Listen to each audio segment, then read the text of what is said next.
Bom, nós temos ministrado alguns assuntos, né, que alguns estão aqui pela primeira vez, para nosso crescimento como líder, principalmente como líder, para você aprender a liderar, para você melhorar a sua liderança. E isso serve também para sua vida pessoal. Tudo que a gente aprende que vem da Bíblia, isso será aplicado na sua vida de alguma maneira. Então, como nós ministramos a Bíblia, a palavra de Deus, você vai usar isso na sua liderança pessoal, no seu trabalho, né, na igreja, na sua família. Em tudo a gente aprende algo para ser útil para o reino de Deus.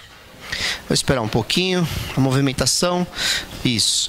Então, hoje a gente vai falar de alguns temas diversos, né? Com o tema alinhamentos necessários para evitar danos desnecessários. Alinhamento, quando você pega um carro que a roda dele está torta, né, Ayrton?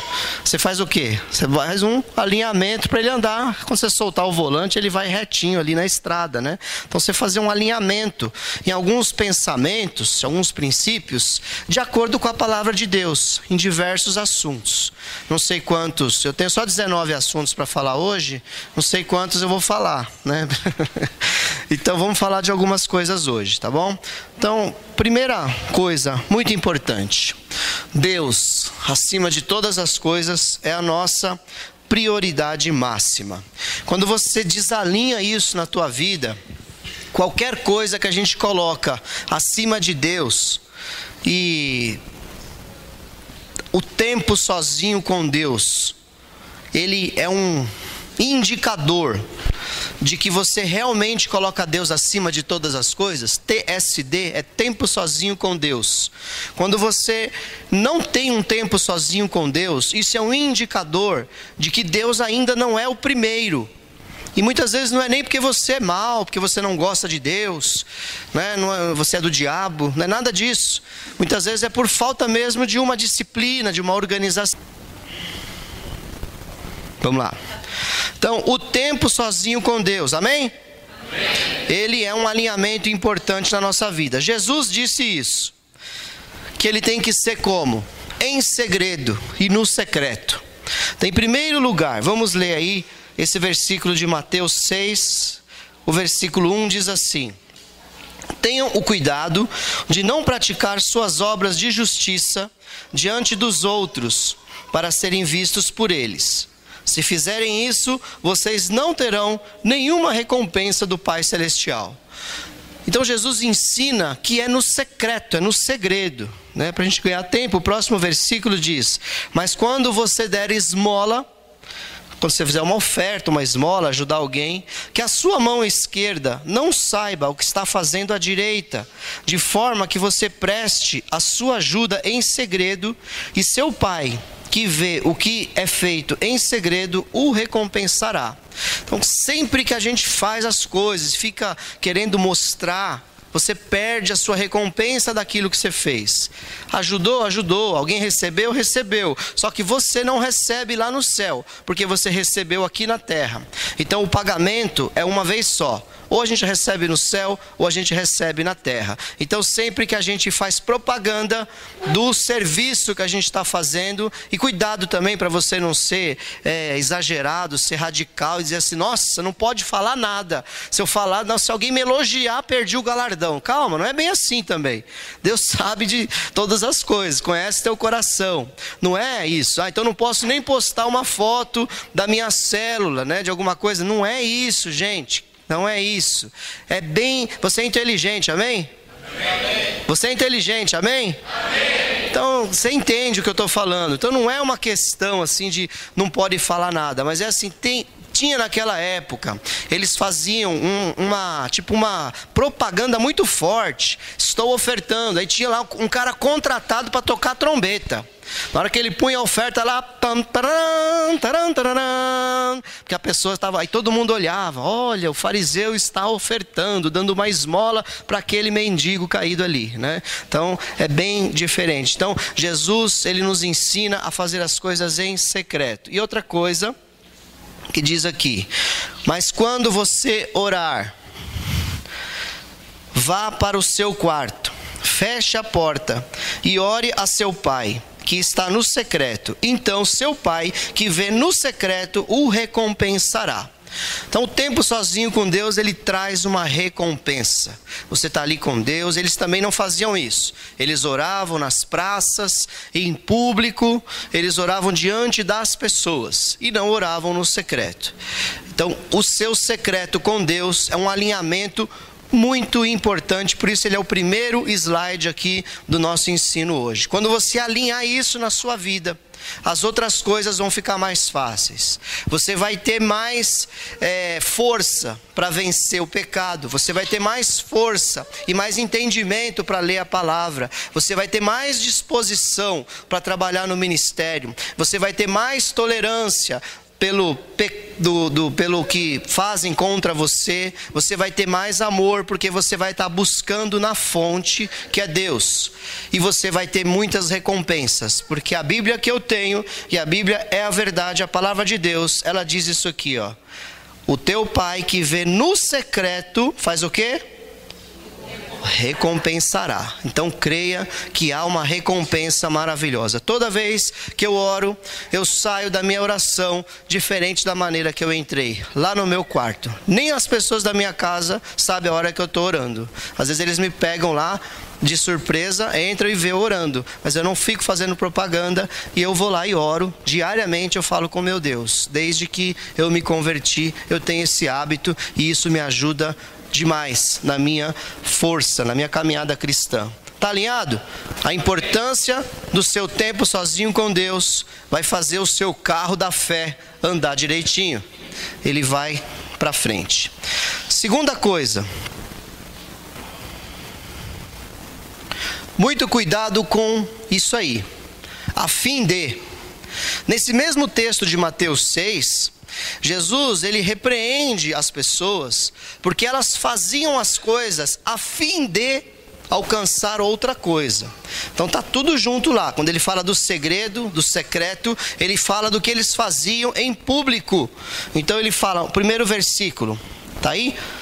Portanto, quando você der esmola, não anuncie isso com trombetas, como fazem os hipócritas nas sinagogas e nas ruas, a fim de serem honrados pelos outros. Eu lhes garanto que eles já receberam a sua plena recompensa. Então eles faziam a fim de serem honrados pelas pessoas. Então é um risco sério. Quando nós fazemos isso, é uma repreensão de Jesus. O versículo 5 fala: e quando vocês orarem, não sejam como os hipócritas. Eles gostam de ficar orando em pé nas sinagogas e nas esquinas, a fim de serem vistos pelos outros. Eu lhes asseguro que eles já receberam a sua plena recompensa. Então a recompensa deles qual foi? As pessoas verem eles fazendo e dizerem: nossa, como aquele homem ora, como aquela mulher ora. Nessa época era só homem. Versículo 7. E quando orarem, não fiquem sempre repetindo a mesma coisa, como fazem os pagãos. Eles pensam que por muito falarem serão ouvidos. Então eles tinham esse propósito, repetição, ficavam repetindo para ver se de alguma maneira eles eram ouvidos por Deus. Então o propósito deles estava errado. E por fim, o versículo 15 fala: quando jejuarem, não mostrem uma aparência triste como os hipócritas, pois eles mudam a aparência do rosto, a fim de que os homens... então tá, me ajuda aí. A fim de que os homens vejam que eles estão jejuando. Eu lhes digo verdadeiramente que eles já receberam sua plena recompensa. É Mateus 6,16, né? Amém. Então você vê que tem um a fim de nesses 3 versículos, e é algo que você precisa e eu precisamos alinhar. Fazer as coisas para o Senhor sem o objetivo de receber algo em troca. Eu digo para você, você vai receber. O que você faz para Deus vai ser recompensado. Porque tudo que nós fazemos para o Senhor tem recompensa. O Senhor, Ele é galardoador daqueles que o buscam, diz a palavra do Senhor. Galardão é presente. Então Ele nos presenteia, sempre você vai ser presenteado. Então tira todo tipo de expectativa da sua oração, do seu jejum e da sua esmola. Tira as expectativas, apenas confie e creia que Deus vai te recompensar, amém? Creia nisso, alinhe isso no seu entendimento, que você vai ter mais sucesso e mais disposição na sua oração, no seu jejum. Sobre o jejum, rapidamente, o jejum, ele não é uma moeda de troca. Você não jejua para alcançar alguma coisa. Você jejua para a sua carne ser sacrificada. E a partir disso, você tem mais sensibilidade no espírito para você ouvir a voz de Deus, para que a sua intercessão ela tenha mais eficácia. Então, o jejum ele serve só para você ser sacrificado. E a partir do momento que você jejua, agora quando você ora, a sua oração tem mais calma, tem mais força, mas no sentido que você agora está mais sensível, amém? É isso que é jejum. Então quando a gente jejua, por exemplo, a gente jejua pelo acampamento, não é isso que eu pedi para vocês jejuarem uma vez por semana pelo acampamento? O que acontece quando você faz isso? Na sua oração pelo acampamento, pelo fato de você ter jejuado, você vai ter mais sensibilidade. Então você vai saber como orar melhor. Nós oramos pela comunidade Bola Mais Um, jejuamos pela comunidade, pela obra, jejuamos pela igreja, jejuamos pelo ministério que a gente trabalha. Com isso, você está mais bem preparado para você lutar aquela batalha, aquela guerra espiritual. Então é você que se fortalece. Então você pode jejuar por qualquer propósito, mas não entenda que o jejum está pagando aquele propósito, porque não está. Você está mais bem preparado para lutar no mundo espiritual. Pelo menos é o que eu percebo pela palavra do Senhor. Então jejue muito, jejue sempre, faça isso. E entenda que você vai alcançar uma oração mais forte. A sua oração vai ser mais eficaz, porque você vai estar mais bem preparado. Esther, quando ela ia entrar na presença do rei Assuero, ela pediu para todos os judeus ficarem 3 dias de jejum, orando por ela. Então eles jejuaram e oraram, porque ela corria risco de vida ao entrar na presença do rei sem ter sido chamada. Mas eles não estavam pagando alguma coisa com aquilo, ou o jejum em si repreendendo demônios na vida do rei Assuero. Não, eles estavam orando por aquela situação, e a oração deles era mais fervorosa, eles estavam mais bem preparados para isso. E ela teve sucesso quando ela chega na presença do rei Assuero. Ficou claro? Amém. Deve ser diariamente. O seu tempo sozinho com Deus, a sua oração, as coisas espirituais, elas têm que ter uma regularidade. Não é quando você pode ou quando você quer. Se a gente trabalhasse assim, já pensou? Chega para o patrão e fala: essa semana eu vou trabalhar só quarta-feira, porque segunda e terça eu não estou muito legal, quinta e sexta já estou pensando no fim de semana, entendeu? Quarta-feira eu trabalho, porque é assim que é para mim. E aí muitas pessoas só fazem as coisas espirituais no domingo na igreja. Então não, tem que ser uma coisa regular, contínua, né? Nesse texto de Êxodo, você vê lá o maná. No versículo 14, depois que o orvalho secou, flocos finos, semelhantes à geada, estavam sobre a superfície do deserto. Isso aí é o maná, que Deus mandava diariamente para eles. No versículo 19, fala: ninguém deve guardar nada para a manhã seguinte, ordenou-lhes Moisés. Então, caiu o maná, de manhãzinha eles pegavam o maná, era para comer aquele dia. Não era para guardar maná para o dia seguinte. Era só para aquele dia. E o versículo 20, todavia, alguns deles não deram atenção a Moisés e guardar um pouco até a manhã seguinte. Mas aquilo criou bicho e começou a cheirar mal. Por isso Moisés irou-se contra eles. Então, a sua oração feita hoje, ela serve para hoje. O seu jejum serve para hoje. Amanhã é outro dia, começa de novo. Outro dia e outro dia. Não tenta guardar. Não, já orei essa semana, já está orado. Essa semana está tudo orado. Agora semana que vem toma aí, Jesus. É guardar maná isso aí. Vai criar bicho e cheirar mal. Né? Não funciona. Tem que ser regular. A Bíblia mostra o meu exemplo, que é Jesus. Todo dia ele orava. A Bíblia mostra que Jesus trabalhava o dia inteiro evangelizando, curando, libertando, ensinando, e à tardezinha ele ia para o monte, se separava das pessoas e orava todos os dias. Não sei quantas horas por noite Jesus dormia, mas não era muito. Ele devia dormir umas 3 horas por noite, 4 horas por noite, né? Mas ele orava todos os dias. Você precisa criar uma disciplina de oração. Tem que ser diário, irmãos. Tem que ser. Se você quiser ser uma pessoa forte, firme no Senhor, se você não tiver uma disciplina diária, se naquele dia foi difícil, perdeu a hora, aconteceu, você não precisa, né, se martirizar e jogar, bater nas suas costas assim, até ficar tudo sangrando, não é isso. Mas faça isso virar um hábito na sua vida. Se um dia falhar, você não vai ser condenado, mas isso precisa ser um hábito na nossa vida cristã, para que para que você tenha firmeza, para você não ser enganado. Então, a oração diária, a meditação na palavra diariamente. A gente perde tanto tempo com o WhatsApp, meu Deus do céu.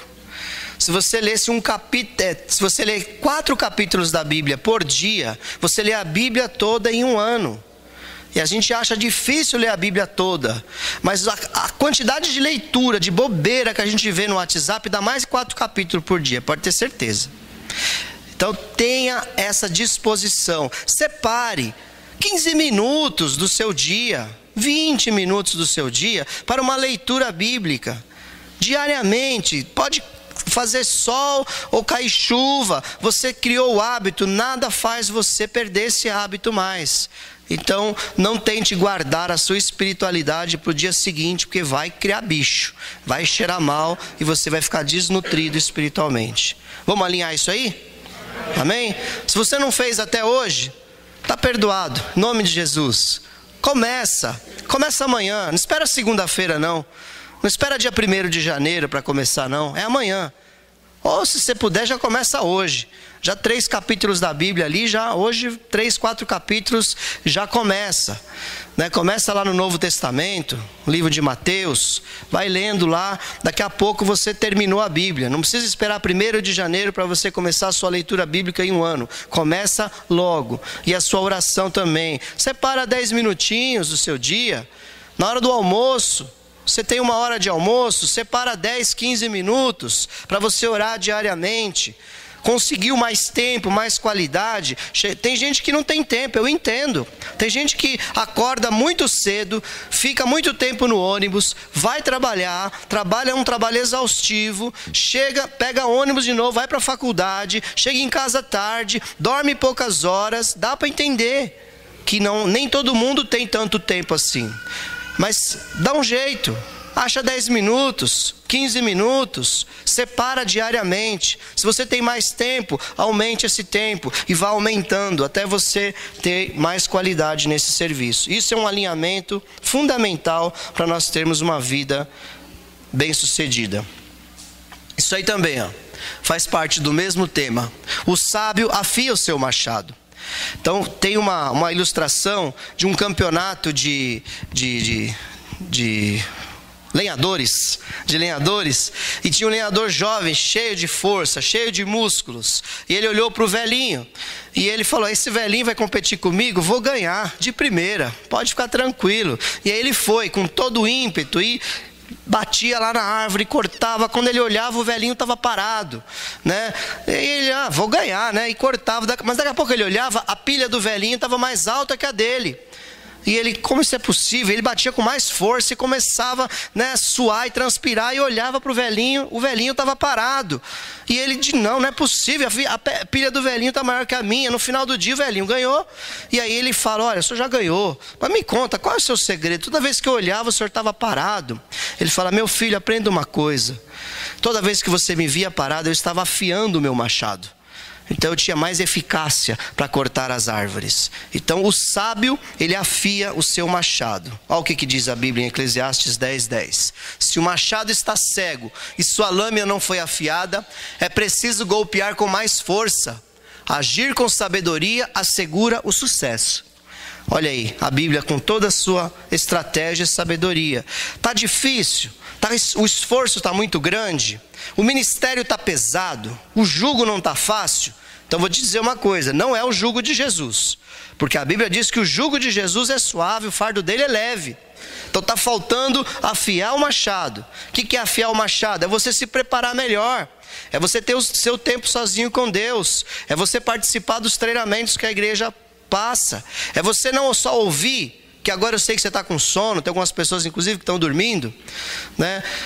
Mas você ouvir depois, você pegar na internet lá no YouTube e você recapitular, e você meditar nos textos que foram lidos, porque o que importa mesmo, meu querido, é a palavra de Deus. Eu sou apenas um facilitador aqui, mas tudo o que você precisa está na Bíblia Sagrada. Tudo o que você precisa, a sabedoria que você precisa está na oração. Porque o Espírito Santo vai te orientar, vai te ensinar, e você vai crescer e vai ficar firme, porque o seu machado vai estar afiado. Então você conquista mais, você cresce mais. Pode ter certeza, lá no teu trabalho, a pessoa que ela é mais bem treinada, ela é mais bem vista pelos patrões, pelos gerentes. Estão de olho naquele que executa melhor. E o que ele tem de diferente? Ele está mais bem preparado, é uma pessoa mais prudente, é uma pessoa que se dedica mais. Então tem que haver dedicação. Se nós não houver dedicação, nós vamos ser apenas mais um. E eu quero te dizer uma coisa, Jesus não te chamou para ser mais um, amém? Jesus te chamou para você ser a diferença. Jesus te chamou para você realmente crescer, para você ser próspero, para você ser abençoado e abençoador. E isso depende só de você. Não depende de ninguém. Não culpe as pessoas, não culpe o próximo, não culpe o Brasil, não culpe a crise, porque os homens mais ricos da terra, eles ficaram ricos em tempos de crise. Eles encontraram na crise uma oportunidade para eles enriquecerem e crescerem.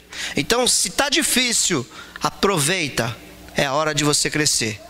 Está complicado, é a hora de você amadurecer. Amém? Então, afie o seu machado. Esteja sempre crescendo. Um outro alinhamento muito importante é esse aí.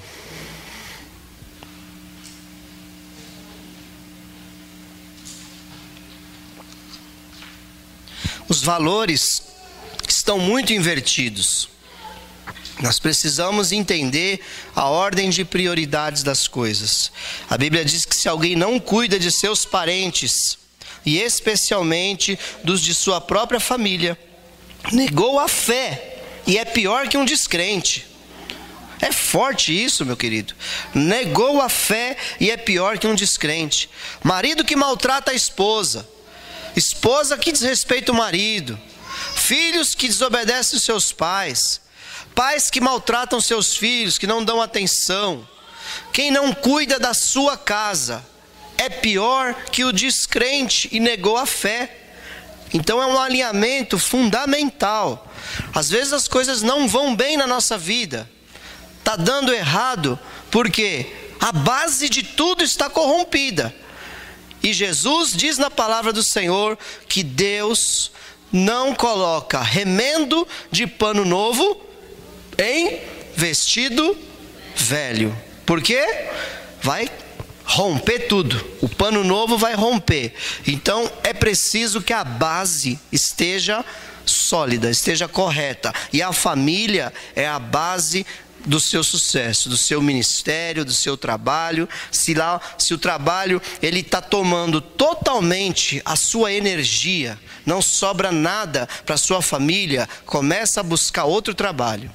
Não vai abandonar o trabalho, que aí a família vai ficar um pouquinho pior, né? Mas procura outro trabalho. Está difícil a crise, o desemprego, mas eu sei que Deus ele é contigo e Ele vai te mostrar alguma coisa que você consiga ser útil e sustentar a sua casa. Se o ministério aqui da igreja não sobra tempo para a sua família, não está certo. Tem coisa errada nisso, porque a família é a base de tudo. A Bíblia que diz que se eu não cuidar dos meus parentes, e especialmente dos de sua própria família, porque família, o que é família? Família é papai, mamãe e filhinho, isso é família. O resto é parente. Por exemplo, o Eduardo e a Gabi agora é parente. Eles não são mais, porque o Eduardo casou e tem a vida dele, então ele tornou-se parente. É engraçado que cônjuge nem parente é, né? Mas aí é uma só carne, né? Então não tem como fugir. Mas cuidar dos seus parentes, especialmente os de dentro de casa. Porque a Bíblia fala, ame ao seu próximo como a si mesmo. E quem é que está mais próximo? É os da nossa própria casa. Então, alinhe isso. Veja se você está conseguindo ter tempo para a sua família, para o seu cônjuge. Tem casais que não tem tempo um para o outro. Não consegue conversar. Não separa um minuto para conversar. Isso está errado. Não dá atenção e ajuda todo mundo. É a Madre Teresa de Calcutá, a pessoa. Mas não ajuda o seu cônjuge. Negou a fé, é pior que o descrente. Então dê atenção, em primeiro lugar, às necessidades dos da sua própria casa. Tá claro, amados? Vamos alinhar esse carro aí? O carro estava torto, saindo da estrada. Vamos botar esse veículo na estrada com as rodas bem alinhadas, as dianteiras e as traseiras, para você chegar lá no alvo. Ai, Jesus, essa dói. Se você não estiver bem de saúde, você não vai conseguir funcionar corretamente. Você não vai ser um bom funcionário, você não vai ser um bom ministro do Evangelho, você não vai ser um bom marido, uma boa esposa, um bom filho. Não dá. A Bíblia fala, rogo-vos, pois, irmãos, pela compaixão de Deus. Ele fala de uma forma tão profunda, né? Que apresenteis os vossos corpos em sacrifício vivo, santo e agradável a Deus, que é o vosso culto racional. A Bíblia diz que Deus não aceita ovelha se tiver uma manchinha, se tiver com a perna quebrada, se tiver doente. Ele não aceitava esse sacrifício. Agora meu corpo, se ele estiver detonado, destruído, se eu não cuido da minha saúde, eu vou apresentar a Deus o quê? Eu tenho que apresentar a Deus um corpo sarado.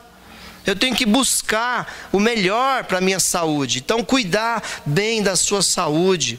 Cuidado com o garfo, com o sedentarismo. Amanhã eu começo a academia.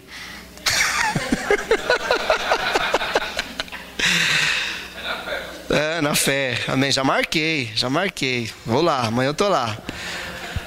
Então, nós precisamos cuidar da saúde. Não só da sua saúde física, mas da sua saúde emocional. Tem muita gente doente emocionalmente. E eu digo para você que a saúde emocional abalada é pior do que um prato de feijoada bem gorda. Porque a saúde emocional, ela destrói o seu coração muito mais rápido do que uma feijoada bem gorda. As duas matam. Só que a saúde emocional abalada, ela é muito pior. Você começa a ter problemas no teu sistema nervoso central. Ele começa a descarregar no seu sangue um monte de substâncias, de adrenalina. E aí sabe o que acontece? Você não tem como processar aquilo. E aquilo começa a se voltar contra você. E aí você começa a ter problema de coração. Quantas pessoas infartam e não tinha nada errado? Foi um problema emocional que foi sendo acumulado. Então cuide disso. Ache uma saída. lá no seu tempo sozinho com Deus, peça misericórdia. Se é uma pessoa que te oprime, que te persegue, que te maltrata, é lá na presença de Deus que você vai orar e abençoar essa pessoa. Jesus ensinou: ore pelos seus inimigos, bendiga aquele que te maldiz, abençoe as pessoas que te perseguem. E aonde é que a gente faz isso? Primeiro lugar, orando pela pessoa no seu tempo sozinho com Deus e fazendo o contrário do que a pessoa faz com você, você faz com ela. Se ela fala mal de você, você fala bem dela. Se ela te amaldiçoa, você abençoa ela. Isso é o primeiro passo e o mais importante para você cuidar da sua saúde emocional. E se proteja. Há situações que você sabe que elas são insustentáveis, que você não consegue administrar ainda aquilo. Então se proteja. Você tem o direito de se proteger de certos conflitos, de certas situações, e busque em Deus uma forma de você conseguir resolver isso. Com isso, o seu culto a Deus vai ser muito mais produtivo. Deus vai receber você como uma ovelha, sem mancha, sem defeito e sem nada, porque você cuidou da sua saúde física e da sua saúde emocional. Irmãos, o Espírito Santo de Deus não pode ser negligenciado. Ele é o maior remédio que nós podemos ter. Quando você busca o Espírito Santo, Ele te sara, amém? Porque o Senhor Jesus diz que Ele veio para quebrar cadeias, Ele veio para libertar os cativos das prisões. E quanta gente anda na igreja, tantos anos, carregando prisões, carregando cadeias. Se você alinhar o entendimento de que Deus, que Jesus foi enviado para quebrar as cadeias na sua vida, você não vai parar de buscar enquanto você não alcançar isso. Você tem o direito de ser livre. Jesus disse que se pois o Filho vos libertar, verdadeiramente sereis livres. Nós temos a liberdade em Jesus. Há doenças emocionais gravíssimas dentro da igreja, e o Senhor está aqui para te libertar em nome de Jesus. Serei imitado, cumprir o ide e cuidar bem. Aqui eu quero dizer algo agora para todos os líderes, líderes de célula, membros de célula. Nós precisamos cuidar das pessoas da célula. A célula, ela é um lugar de refrigério. É um momento o culto ali na célula, ele é um momento de refrigério, um momento de comunhão gostoso, mas vai muito além disso. Nós precisamos fazer acontecer os outros 6 dias da semana a comunhão. Nós moramos numa cidade grande, os acessos são bem difíceis, mas nós temos as redes sociais, nós temos telefone, nós temos tantos meios para você poder dar atenção às pessoas. Então, ganhar não é difícil, o difícil é cuidar bem. E a gente só cuida bem na célula. A célula, infelizmente, não tem cumprido esse papel. Muitas pessoas reclamam, e com razão, que ninguém lembra delas, que elas vão na célula e vêm na igreja, mas não acontece o mais importante, que é alguém se preocupar com ela, alguém se preocupar com o problema dela. Então cada um de nós tem esse papel de se preocupar com o seu irmão. Aqui tem mais de 120 na igreja, não dá para você se preocupar com 120, mas tem 10, 15 na sua célula que dá para você lembrar de alguns deles. Se cada um lembrar um pouquinho um do outro, todo mundo está sendo lembrado o tempo todo. E não tem o mais forte e o mais fraco. Às vezes você pensa, meu líder não precisa de nada, porque ele é o líder, afinal de contas ele é o líder. Não. Você, como membro daquela célula, pode ser um instrumento de Deus na vida do seu líder. Seu líder pode estar fraco, pode estar cansado, abatido, e você fala alguma palavra para ele que o anima, que o motiva, que dá vontade dele ir na próxima reunião para te rever. Você marca alguma coisa, cada um aqui tem a sua agenda, seus compromissos, mas procurar não deixar apenas a reunião da célula ser a célula, porque ali é só a consequência. Aquela reunião mais importante é o restante. Então Jesus deu o exemplo e fez assim. Ele colou naqueles homens, muito próximo de todos eles, e ele mandou a gente imitar ele. Portanto, vão e façam discípulos de todas as nações. Ele não mandou a gente fazer membro de igreja. Ele não mandou ir fazer membro de célula. Ele mandou fazer discípulo. E discípulo é aquele que imita alguém. E para eu imitar alguém, eu preciso conhecer essa pessoa. De todas as nações, batizando-as em nome do Pai, do Filho e do Espírito Santo, ensinando-as a obedecer a tudo o que eu lhes ordenei. E eu estarei sempre com vocês até o fim dos tempos. Mateus 28, 19 e 20, que é a grande comissão. Então você vai, você ganha uma pessoa e você cuida dessa pessoa. Nós precisamos levar isso bem a sério. Alinhe isso no seu entendimento. Não espere somente do líder. E líder, fique atento. Às vezes a pessoa está ali na célula e ela não falou naquela reunião. Ela ficou calada, meio amuada no canto. Você precisa fazer alguma coisa. Você tem que cuidar dessa pessoa. Às vezes, você já é um membro da célula ali mais maduro, mais madura.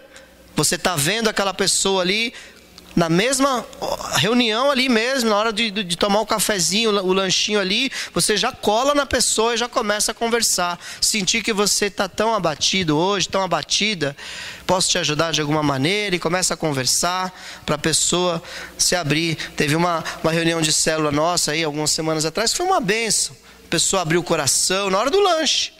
Então é muito importante esse momento, você estar atento. A gente quer só dar risada, né? Todo mundo dando risada naquela hora, falando, né, do futebol, falando, né, das coisas e tal. E às vezes a pessoa até está ali rindo, né? Está ali participando daquele momento, mas só Deus sabe como é que está o coração dela. Então é a hora de a gente ser sensível e entender que nós precisamos cuidar bem das pessoas. Se não houver esse alinhamento, nós vamos viver mais 20, 30, 40 anos e as pessoas vão continuar entrando e saindo da igreja e não vão crescer, não vão se manter. Amém? Existe um termo que é Projeto Barnabé, que a gente fala pouco disso e nós ainda vamos falar mais disso. Mas basicamente, Projeto Barnabé é cuidar de alguém. Quando você cuida de alguém, você está fazendo o que Barnabé fez com o apóstolo, que na época não era apóstolo, né? Era porque Jesus chamou ele, desde o começo. O apóstolo Paulo. Só que ele era uma pessoa rejeitada pela igreja. A igreja tinha medo dele.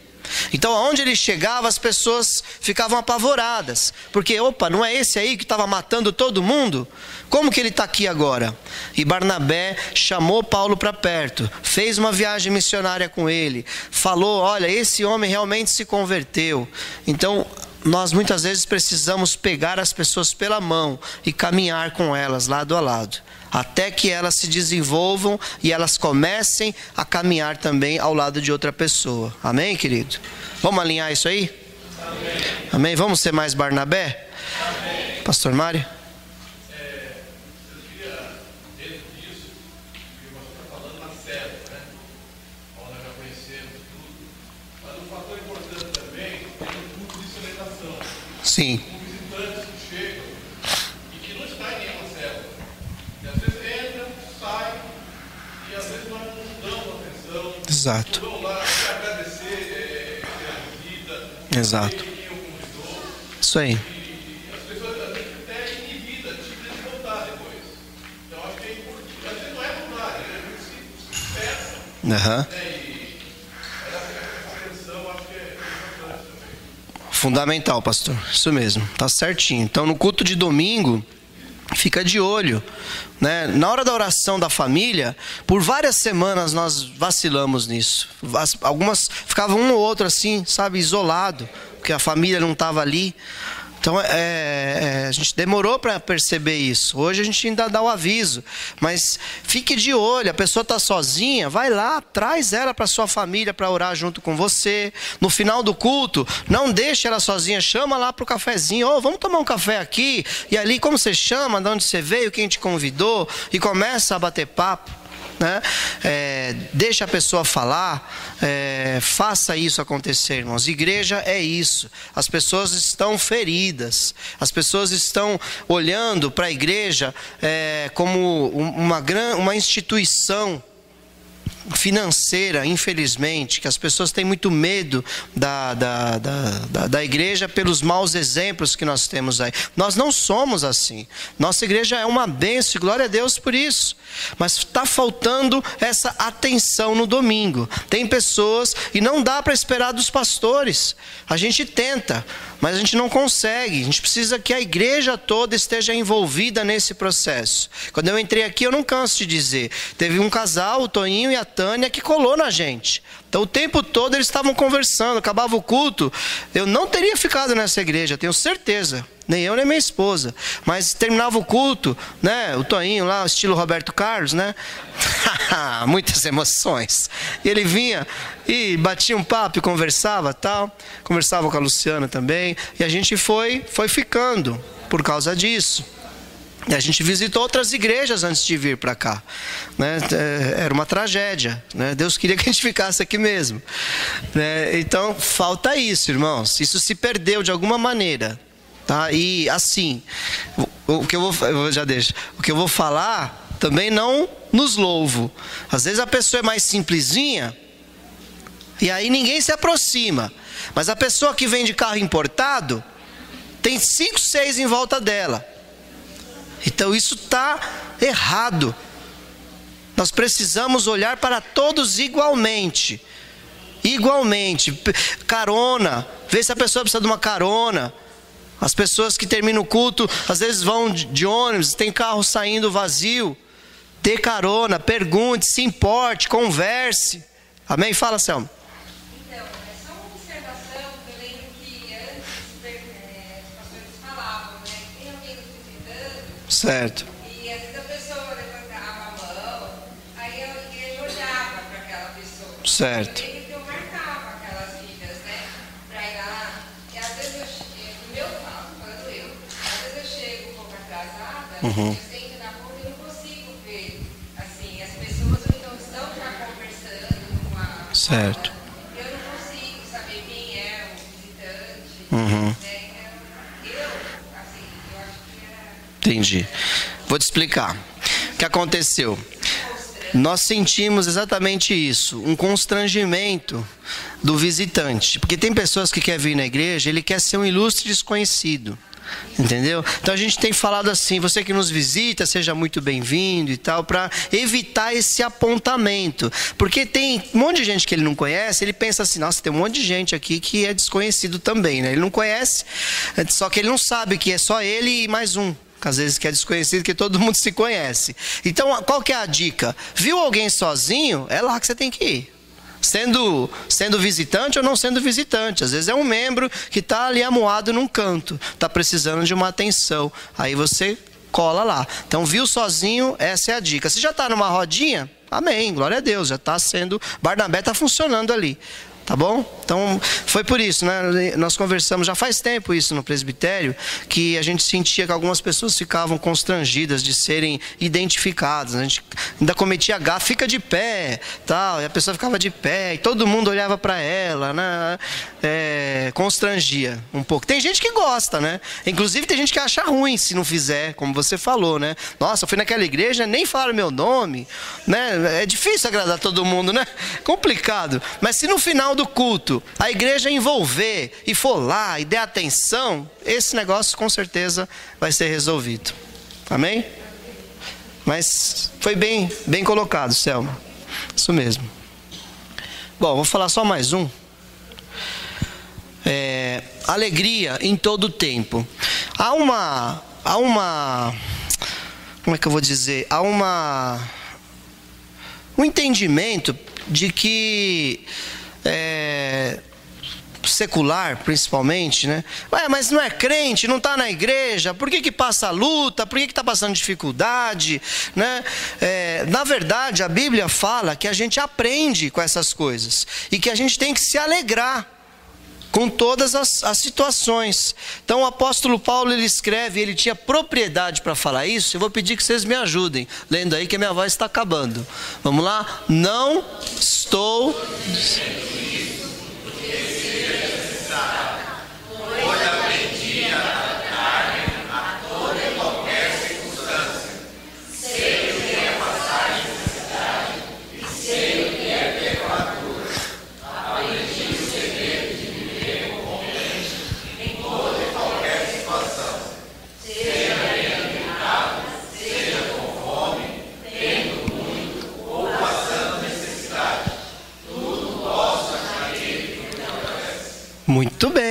Muito bem, glória a Deus.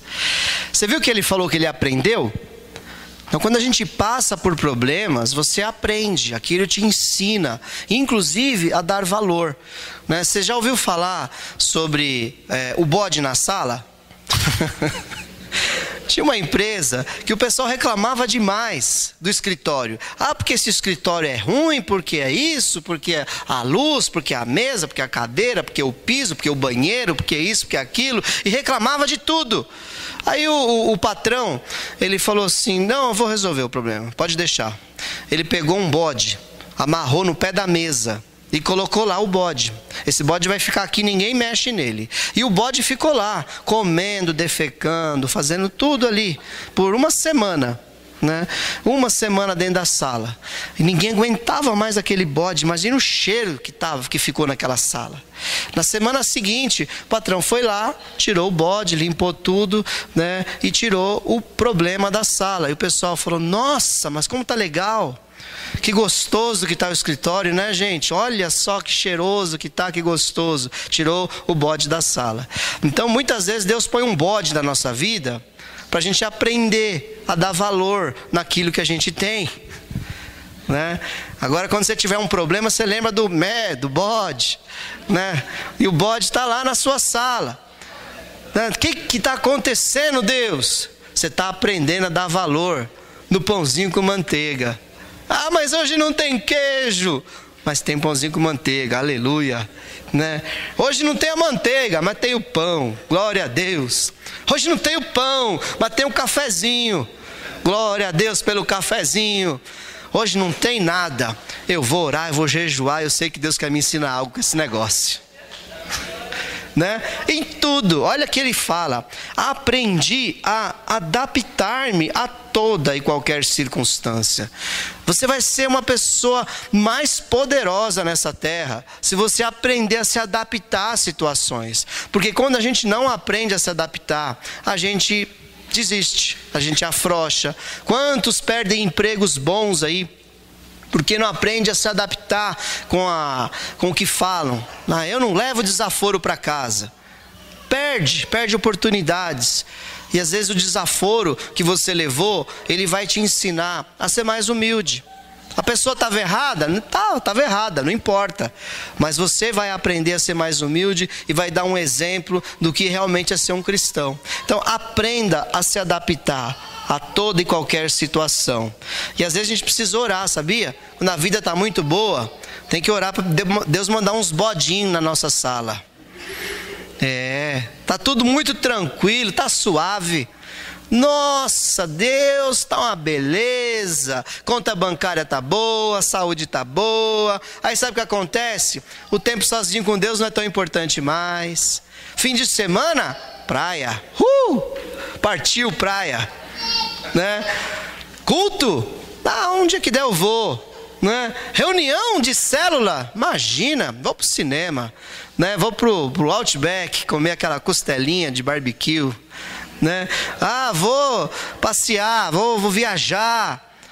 Então, às vezes um bode faz muita diferença na vida da pessoa, porque a pessoa aprende a valorizar o que tem. Amém, Jesus? Glória a Deus. 9:15. Vou falar só mais um, tá bom? Um alinhamento importante também, isso aqui, para a gente terminar hoje. equipe. Nós precisamos entender que Jesus não chamou estrelas isoladas. Olha para o céu, quantas estrelas tem? Tem uma ou outra que se destaca um pouco mais, mas no geral você tem um plano completão lá, muitas estrelas. O Senhor chamou a igreja para ser uma equipe, para trabalhar junto. Então, olha só, o que a palavra de Deus diz lá em Filipenses.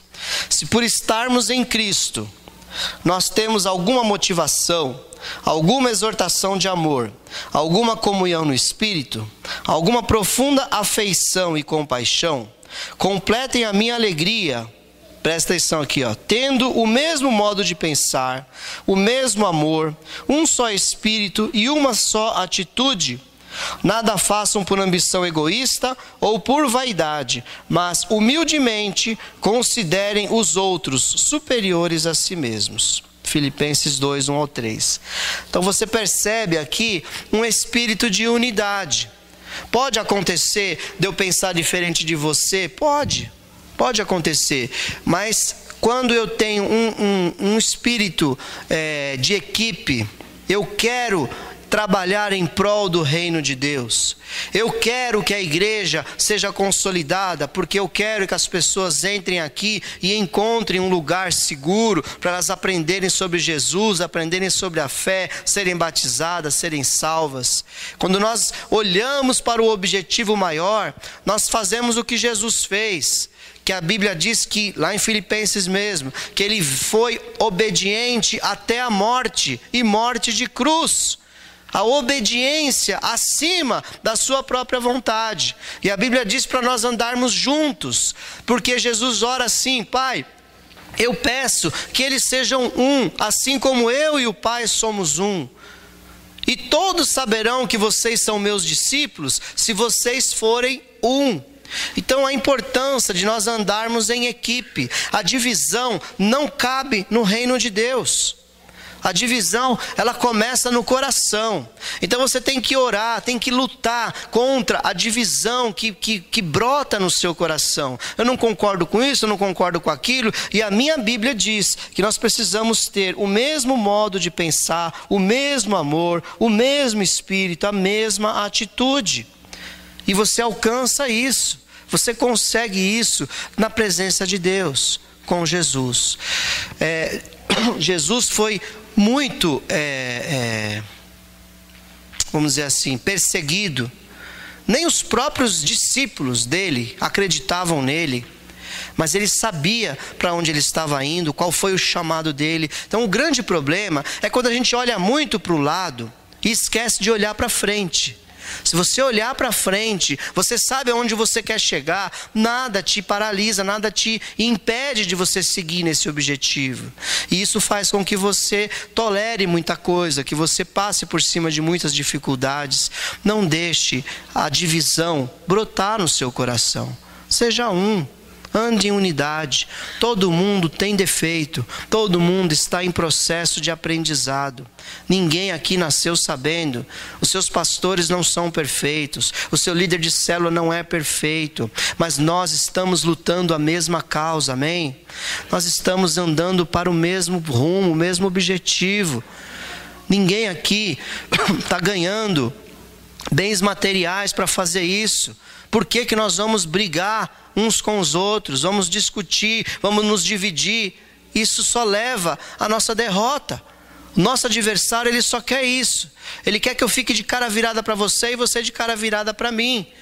Então aqui fala para você não fazer nada por ambição egoísta ou por vaidade. Quando a gente fica nessa situação, muitas vezes é vaidade do nosso coração.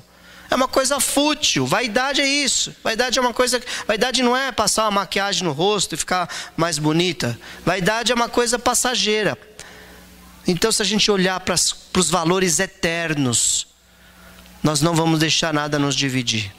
Se nós olharmos para o propósito maior, quando você vai passar de um lado para o outro, e no meio ali tem um lamaçal, tem uma lama, mas você precisa chegar do outro lado, porque se você não chegar, tem um leão aqui que vai te pegar.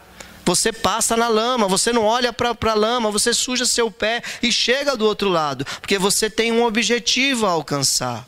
Então, se a gente olhar para o objetivo, a gente caminha, a gente chega até o alvo. Amém? Deixando as coisas que para trás ficam, prossigo para o alvo, pelo prêmio da soberana vocação que há em Cristo Jesus. Filipenses capítulo 3. Prossiga para o alvo, prossiga. Não deixe nada te dividir, porque o diabo não pode destruir a igreja. A Bíblia diz que as portas do inferno não prevalecem contra a igreja. Então o que ele faz? Ele lança dentro da própria igreja divisões, vaidades, ambições, egoístas, e as pessoas começam a lutar uns contra os outros. E aí ele fica de fora só dando risada. Quantos casamentos não prosperam por quê? O casal está dividido, a vida financeira não vai para frente, os filhos não têm saúde emocional e espiritual, porque o casal está dividido. O casal é a primeira equipe, é a base da igreja. Então o casal precisa, com unhas e dentes, valorizar a unidade do casal. Então lute contra os seus próprios conceitos, com a sua honra, lute contra tudo isso e seja humilde, porque aqui fala, mas humildemente considerem os outros superiores a si mesmo. Então, se eu considero alguém superior a mim, eu vou servi-lo, eu vou servi-la. E é isso que faz falta muitas vezes, quando a gente fica exigindo. A palavra-chave da divisão é exigência. Eu exijo do outro algo. Eu quero que o outro faça algo por mim. Eu quero que o outro seja do jeito que eu acho que ele tem que ser. Isso gera uma divisão no meu coração. E aí a equipe está dissolvida. Amém? Vamos ler isso aqui de novo? Vamos lá, juntos, vai. Se por estarmos em Cristo, nós temos alguma motivação, alguma exortação de amor, alguma comunhão do Espírito, alguma profunda afeição e compaixão, completem a minha alegria, tenham o mesmo modo de pensar, o mesmo amor, um só Espírito e uma só atitude. Nada façam por ambição ou egoísmo ou por vaidade, mas humildemente considerem todos superiores a si mesmos. Amém? Vamos lutar por esse caminho? Isso é um alinhamento fundamental para que